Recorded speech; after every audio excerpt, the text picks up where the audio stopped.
할렐루야. 하나님 살아계십니다.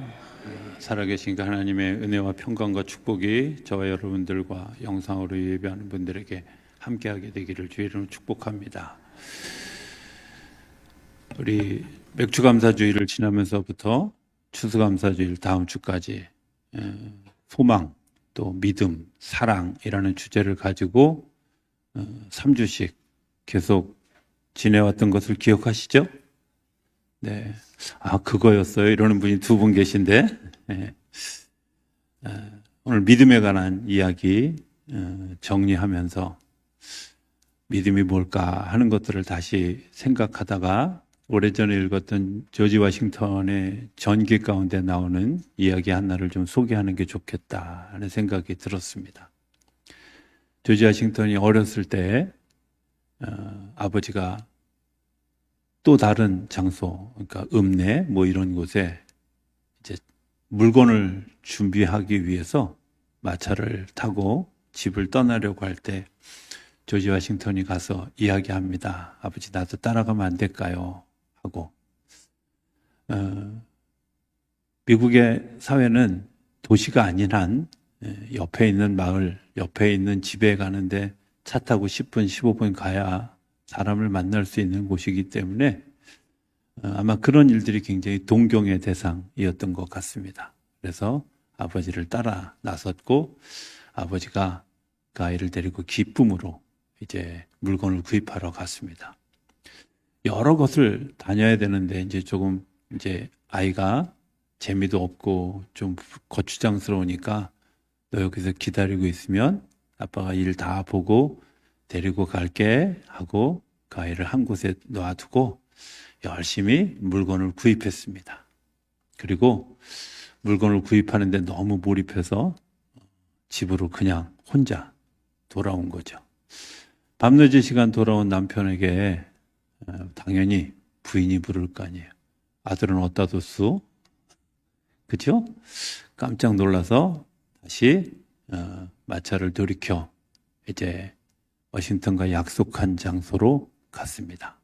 그리고 그곳에서 기다리고 있던 그 아이를 데리고 집에 돌아오니까 새벽 3시가 됐다는 거죠.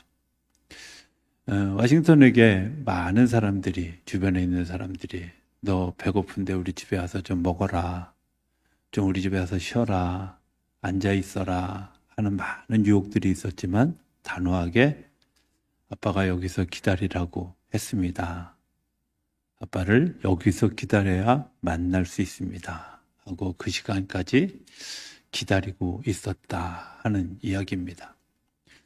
믿음이라는 게 뭘까 하는 것을 생각하면서 이런 게 믿음이구나. 어떤 유혹이 오고 또 때로는 어떤 편리한 길이 있어도 내가 그 약속을 지키는 일들, 그걸 믿음이라고 하는 거구나 하는 생각을 해보게 됩니다. 믿음이라는 게 뭘까? 한편으로 생각해 보면 우리가 내 마음 속에서 생각하고 결정하고 판단하는 걸 믿음이라고 생각하는 경우가 있죠. 그래서 많이 배우면 내가 믿음이 좋아질 것이다 라고 생각하는데 사실은 많이 배우면 배울수록 믿음하고는 거리가 점점 멀어져 가는 것들을 보게 되죠. 또 논리정연하게 분석을 잘하면 믿음이 생길 것 같다. 그렇게 생각하지만 사실은 그것도 아닌 것을 우리가 경험으로 알 수 있죠.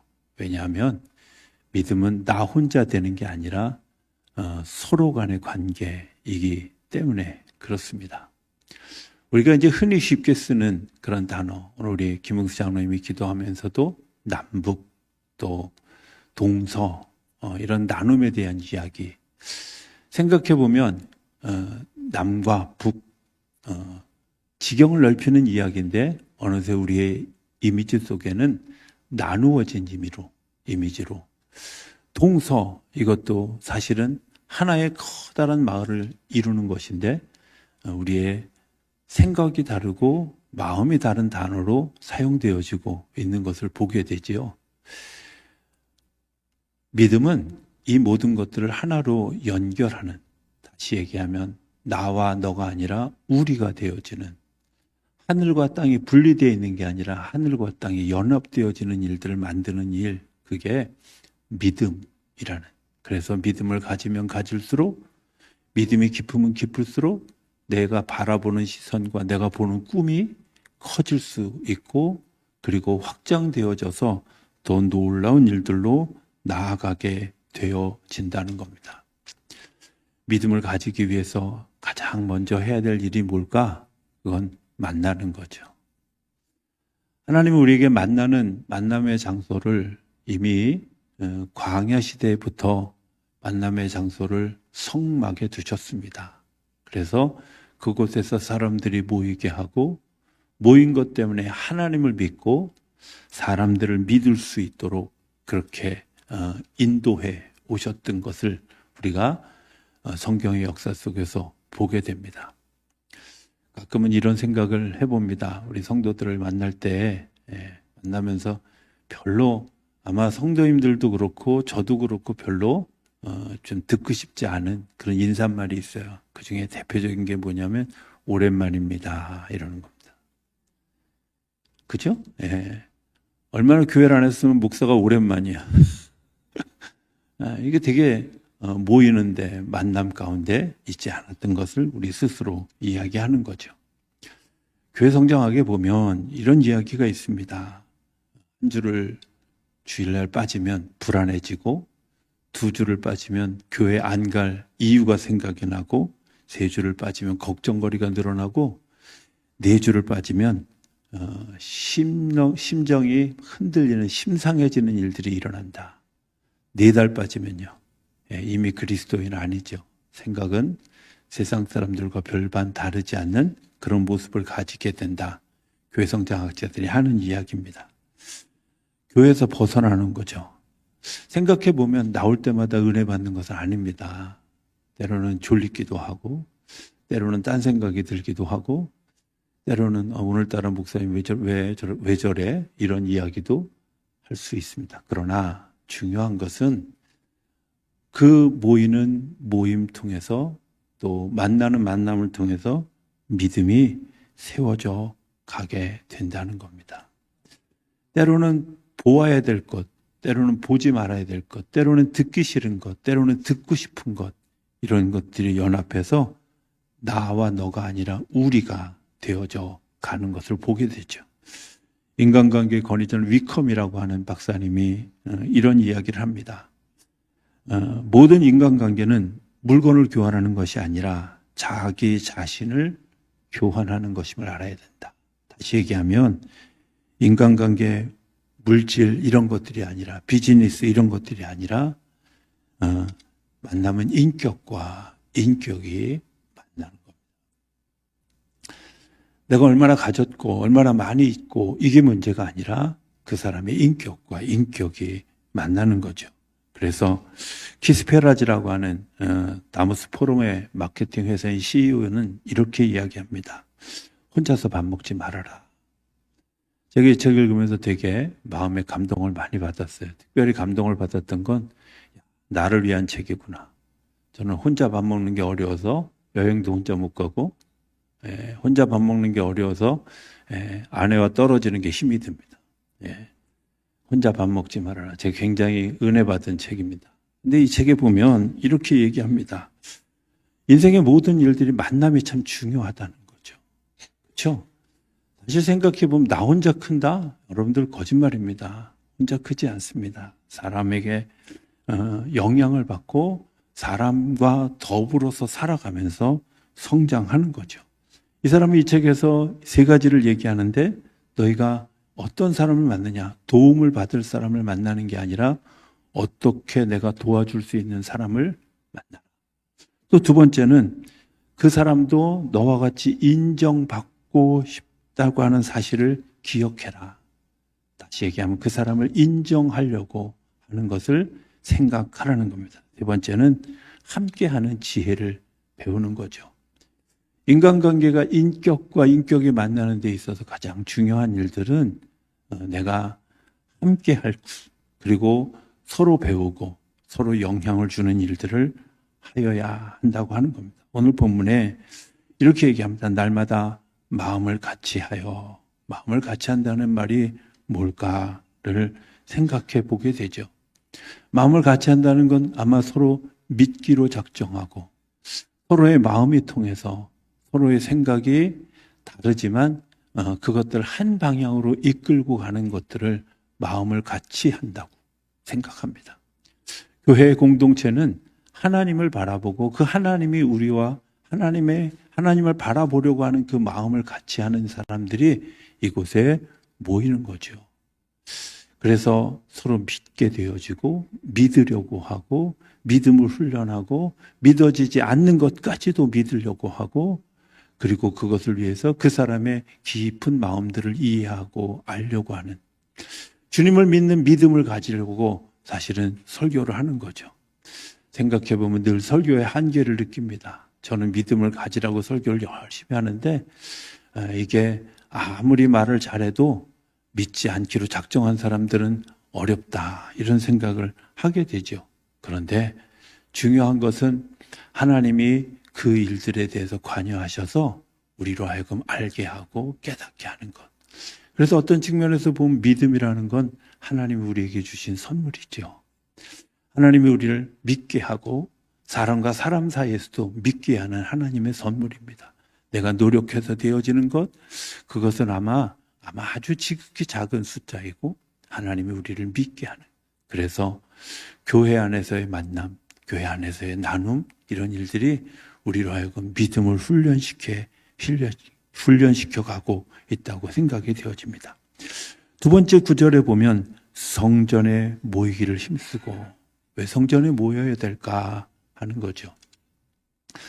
성전은 영원한 제사장, 큰 제사장이 있는 곳이기 때문에 그렇습니다.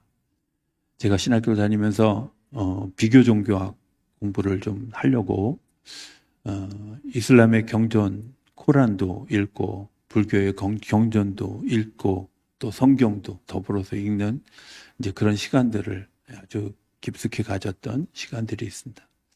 제 마음속에 확실한 그 세 가지 경전을 읽으면서 제 마음에 확실한 마음을 두었던 가장 중요한 구절은 요한복음 14장 6절이에요. 어느 경전에도 내가 곧 길이다, 내가 곧 진리다, 내가 생명이다 이렇게 자신 있게 이야기하는 이야기가 없어요.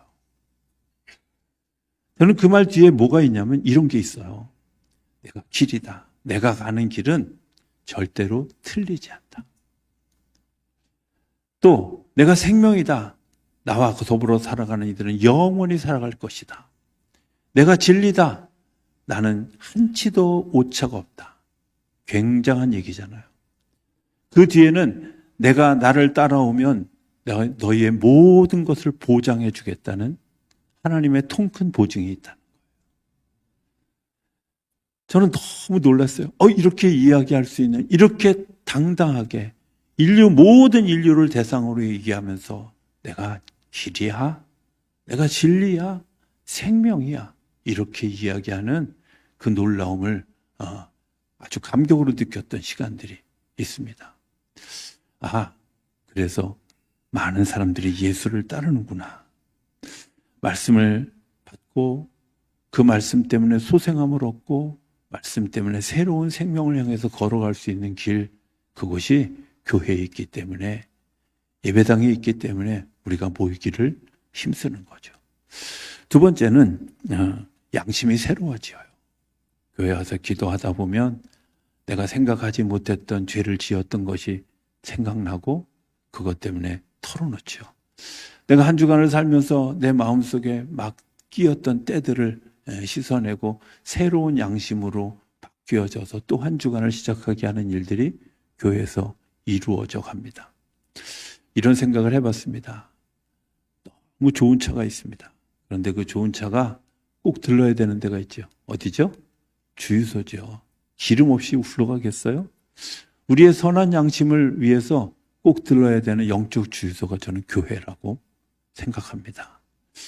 내 선한 양심을 다듬어가는 그런 장소. 세 번째는 믿음, 소망, 사랑 이 세 가지들을 확증하게 하기 위해서, 확실하게 하기 위해서 우리가 성전에 모이는 거죠. 하늘나라를 지향하기 위해서 우리의 믿음을 새롭게, 우리의 믿음을 확장시켜 가는 거죠. 우리의 처음의 믿음은 그저 눈앞에 있는 일들밖에 보이지 않았습니다. 이 눈앞에 있는 환난을 벗어나는 것밖에 보이지 않았습니다. 그런데 내가 믿음이 자라가면서 하나님의 나라를 향해서 걸어가는 한 걸음 한 걸음을 보게 하지요. 사랑을 느끼면서 내가 무엇을 믿어야 할지를 알게 되죠. 예전에는 돈이 나의 믿음이었는데 사랑을 받으면서 돈도 그렇게 중요하지 않은 걸 알게 되고, 예전에는 권력이 힘인 줄 알았는데 하나님의 사랑을 경험하면서 권력이 무용지물이라는 것을 알게 됩니다. 그리고 하나님의 나라를 소망하면서 그것들을 날마다 확증해가는 일들이 교회에 모였을 때 일어나는 일들이죠. 또 다른 일은 선행을 격려하는 일입니다. 선을 추구해가는 사람들이 모여서 교회는 거룩한 일들을 꿈꾸는 일들이 일어나게 되어지죠. 이 한 주간을 생각하면서 제가 아까 기도 중에도 그런 기도를 드렸습니다마는 참 감사하다. 교회를 돌보고 애써 주신 분들 감사하고, 또 우리 찬양대로 늘 주일날 9시 이전에 오셔서 준비하고, 또 끝나고도 밥도 늦게 먹고 식은 밥 먹으면서 감당해주는 우리 찬양대, 또 사실은 오케스트라는 저 구석에 있어서 잘 보이지도 않는데 거기서 늘 어떤 소리에 굉장히 중요한 것들을 잘 감당해 주시는 분들, 반주자들 생각해 보면 여름 겨울이 어렵습니다. 겨울에 손 시렵고 막 손 아프고, 심지어 피아노 많이 치신 분들은 손가락에 골절도 생기는 분들. 근데 그런 일들 싫은 소리 안 하고 굳은 일 잘 감당해 주신 분들 너무 감사하고, 교회를 위해서 기도하고, 또 어머니 기도하고, 늘 교회 와서 기도하면서 역할을 감당해 주신 분들, 또 카페를 섬기면서 지역사회하고 연결해 가고 사람들이 모이는 장소가 되게 했던 그 일들, 사실은 생각해 보면 우리 교회 카페는 굉장히 기적입니다. 저는 그렇게 믿습니다. 많은 교회들이 우리 교회 시스템처럼 당번을 정해놓고 시작하는데요, 이게 6개월을 넘는 교회가 없어요. 다 이런저런 이유로 또 도망가고 빠지고 유급 직원들 써서 카페를 운영하는 교회들의 대부분이에요. 근데 우리 교회는 2년 넘는 시간 동안 자기 맡겨진 자리 잘 감당하고, 그리고 그거 제가 생각해 보면 정말 한 분당 100만 원씩을 드려도 아깝지 않은 너무 귀한 분들, 그 귀한 성김들을 통해서 교회가 든든히, 그리고 지역사회하고 연결되어져. 도서관을 운영하는 것도 사실은 쉬운 일이 아닌데 그 일들을 잘 감당해 주신 분들, 생각해 보면 우리 교육자들 성질 나쁜 목사 만나가지고 힘들 텐데도 불구하고 믿음으로 잘 따라와 줬던 그런 시간들, 생각해 보면 이 모든 일들이 모여서 선행을, 그리고 이 선행을 격려한 것 때문에 더 큰 일들을 하게 할 수 있었다고 믿습니다. 그런 거죠. 교회는요, 날마다 성전에 모이는, 오늘 또 성경에 보면 이렇게 얘기합니다. 집에서 떡을 떼며 기쁨과 순전한 마음으로 음식을 먹고. 사실 초대교회의 상황을 잘 모르면 이 이야기가 그렇게 대단하지 않은 것처럼 생각할 수 있습니다. 초대교회 당시는 계급사회입니다. 신분의 차별이 있는 시대죠. 그래서 주인이 다르고 종이 다릅니다. 노예는 사람처럼 취급하지 않았던 시대입니다. 심지어 아리스토텔레스는 뭐라고 얘기하냐면 노예는 사람이 아니다. 노예하고 종하고 짐승이 다른 게 있는데, 짐승은 말을 못 알아듣고 노예는 말을 알아들을 뿐이다. 심지어 예전에는 종들에게 말을 하지 않도록, 그래서 말을 못하고 말을 알아듣기만 하는 일방통행식의 사람이 노예였어요. 그런데 초기 기독교회부터 노예와 주인이 같이 모이는 거죠. 종들과 주인이 같이 모이는 거예요. 함께라는 단어, 저는 이렇게 생각해 보면 되게 집에서 떡을 떼며 주인과 노예가 같이 한 상에 둘러서 밥을 먹는 기적 아니에요? 남자와 여자가 유별한데 한 상에 모여서 같이 밥을 먹는. 그래서 교회를 큰 가정이라고 이야기하는 것은 이 속에 들어오면 우리가 너 나가 아니라 우리고, 신분의 차별이 있는 게 아니라 너도 나도 똑같이 이 일을 같이 하는 거죠. 떡을 떼고 삶을 나누는 일, 거기에 신분의 차별도 또 높낮이도 없는 그런 삶의 모습을 가졌던, 그게 초대교회의 모습이었다는 거예요.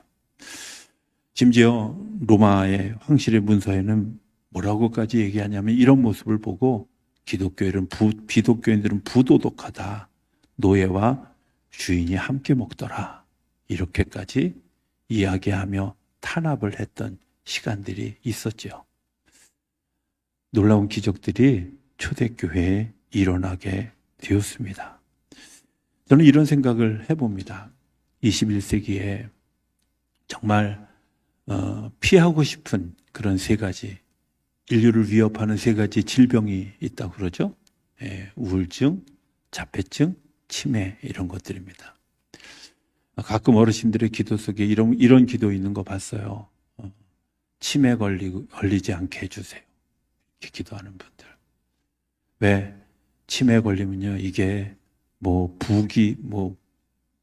부하든 가난하든 상관없더라고요. 건강하면 건강할수록 더 위험하더라고요. 왜냐하면 집도 나가고 가끔 불도 지르고 이런 상황이 계속되어지는 것 때문에 더 힘들게 하죠. 그래서 어떤 분들은 하나님 치매 걸리기 전에 죽게 해주세요. 이런 분들도 제가 보았던 기억이 있습니다. 그런데 사실을 생각해 보면 이 치매라는 거 어느 정도 예방이 가능한 거죠. 여러분들 다른 건 못 들어도 이건 좀 기억하셨으면 좋겠습니다. 제가 하는 얘기가 아니라 치매 예방 학자들이 하는 얘기입니다. 자, 첫 번째가 뭐냐면 혼자 있으려고 하지 말라는 거예요. 혼자 있는 것, 이것 때문에 치매가 시작되어진다는 거죠. 나는 사람들하고 어울리는 게 너무 싫어. 그러면 나는 지금 치매로 가는 하이패스를 끊고 지나가고 있다고 생각하시면 맞습니다. 왜? 치매는요, 이야기하고 나누고 듣고 하는 일들이, 제가 새벽기도 하시는 분들한테 늘 하는 얘기가 있습니다. 여러분들은 치매 예방책을 아주 잘하고 계십니다. 왜? 듣고 말하는 일들이 치매를 예방하는 가장 중요한 일이기 때문에. 평생 새벽기도 하신 분이 치매 걸리는 거 보신 적 있어요? 그거는 둘 중에 하나예요. 새벽마다 오셔서 졸았거나 기도를 소리내지 않는 경우를 빼고는 치매 걸리지 않아요. 왜? 듣고 말하고 가. 마음을 열고 내가 그것을 듣고 그것을 그래서 치매학자들은 뭐라고 얘기하냐면 수다쟁이는 절대 치매에 걸리지 않는다고. 부록으로 이런 얘기도 있어요. 부부싸움도 치매를 예방하는 길이다. 오늘부터 가서 집에 열심히 가서 싸우는 거 아닌지 몰라. 중요한 것은 멍청하고 홀로 있으면 안 된다는 거죠. 저는 이런 생각을 해봅니다. 초대교회가 그것이 안식이었다. 안식이라는 게 뭘까? 안식은 이런 거 아니겠어요? 내가 시간적으로는 내가 하고 있는 이 일로부터 벗어나는 것이 안식이죠. 내가 일하고 있는 공간으로부터 벗어나고 있는 것이 안식이고요. 내가 인간관계가 일인 것으로부터 벗어나야 여기가 안식이에요. 주부들이 제일 좋아하는 일이 뭔지 아세요? 여행이에요. 왜 여행인지 아세요? 밥 안 하니까 공간을 떠나는 거거든요. 남자들에게 있어서 안식처는 어딜까요? 사무실을 벗어나는 거죠. 일을 벗어나는 거죠. 교회는 그 일을 벗어나고 또 시간을 벗어나고 교회 와서 사회 이야기, 이런 이야기가 아니라 정말 인간적인 이야기를 나눌 수 있는 일들. 제가 지난 목요일 날 아주 바쁜 하루를 지내게 됐어요. 아침에 이제 오전에 강화에 평화통일 기도회를 갔다가 오후에 이제 제천에 문상을 가야 되는 일이 생겼어요. 또 마침 이 평화통일 기도회를 준비하는 준비부서의 총무여서 일들을 막 준비하는 일들이 되게 이제 좀 사실은 번거로운 그런 일들이었는데, 이거 마치고 이제 한 친구 목사와 단둘이서 이제 제천을 5시간을 오가는 시간을 가졌어요. 근데 그날 그렇게 피곤하지 않았다. 왜 그랬을까? 이렇게 생각해 보니까 오전에는 거의 일이었지만 오후에 그 5시간은 오가면서 많은 이야기를 했는데, 이야기 주제가 다 우리 어렸을 때 어떻게 자랐고, 우리 신학교 때 그때 만났을 때, 야, 그 친구는 어쩌고 저쩌고 뭐 등등등등의 얘기. 전혀 일하고 관계없는 우리 이야기, 삶의 이야기를 나눴던 것을 기억해 봐요. 쉼의 시간이었구나. 사실은 우리가 교회 와서도 힘든 일이 뭘까요? 저는 교회에서 제일 없어졌으면 좋겠다고 생각하는 게 회의예요. 이 피곤하잖아요. 그냥 같이 모여서 같이 이야기하고 삶을 나누고, 이게 진짜 안식처고, 그래 같이 기도하자, 여기가 진짜 안식이 있는 곳이 아닐까, 이런 생각을 해보게 됩니다. 어느 날 간디의 자서전을 읽다가 제가 굉장히 충격받은 사실이 있었습니다. 생각해보면 간디가 가지고 있던 여러 생각들은 굉장히 기독교적이고, 사실은 실제적으로 그는 기독교인이었다고 해도 과언이 아닐 만큼 믿음의 내용이 분명했던 분입니다. 그런데 그분은 평생 교회에 다니지 않았습니다. 그리고 자기의 자서전에 이렇게 씁니다. 나는 예수는 좋지만 교회는 싫어. 왜 그랬을까? 그가 영국으로 유학했던 시절에 선교사님 한 분과 깊은 교제를 나눴다 그래요. 그리고 그 선교사님 따라서 교회를 갔는데, 교회 간 날 쫓겨났어요. 왜냐하면 거기는 백인 교회였는데 유색인종이라고 예배를 드릴 수 없게 되어진 거죠. 그가 평생 나는 예수는 좋지만 교회는 싫어. 어쩌면 교회가 안식처가 되어지지 못할 때 이런 일들이 우리 안에 일어나지 않을까요? 오늘 성경은 이렇게 얘기합니다. 47절, 하나님을 찬미하며 온 백성에게 칭송을 받으니, 다시 얘기하면 하나님으로부터도 기쁨을 누리고 백성들 가운데도 좋은 영향을 주었을 때 구원받는 사람을 날마다 더하게 하시는 일들이 일어나게 되었다는 겁니다. 저는 우리 교회가 그런 교회가 되기를 기도합니다. 사람을 만났을 때 믿음이 생기고, 모였을 때 행복하고 기뻐하고 구원받는 사람들의 숫자가 날로 늘어나는 것. 내가 이 교회에서 느끼는 행복함을 가지고 나가 복음을 전하고, 그리고 그들과 더불어서 나누고 기뻐하고 안식을 누리는 것 때문에 하나님께서 주시는 생명의 잔치를 나누는 우리 모두, 또 우리 교회가 되어줄 수 있게 되기를 주의 이름으로 축복합니다.